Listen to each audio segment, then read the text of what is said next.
அன்பார்ந்த ஆன்மீக மெய் அன்பர்கள் அனைவருக்கும் வணக்கம்.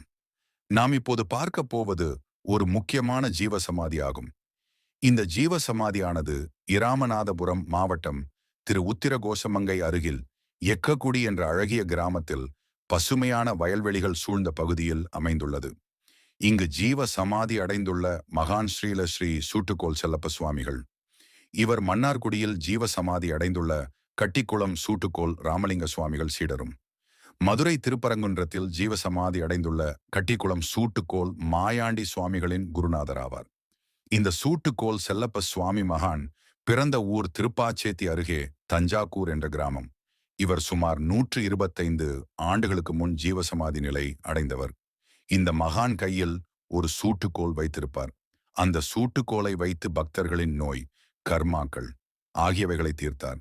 இந்த மகானின் சிறப்பு என்னவென்றால், இவர் ஜீவனுடன் சமாதி நிலை அடைந்தவர்.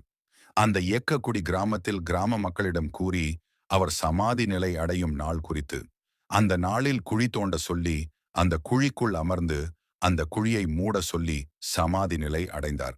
இது மேலும் இந்த ஜீவ சமாதிக்கு சிறப்பாக அமைந்துள்ளது. இவரிடம் வந்து மனம் உருகி வேண்டுபவர்களுக்கு மனம் குளிரா செய்வார். வேண்டிய வரங்களை தந்தருள்வார். இந்த மகான் ஆடம்பரமில்லாத எளிய மகான். அவரை நாடிவரும் அன்பர்களின் பசியை தீர்ப்பது இவருக்கு மிக பிடித்தமான ஒன்று.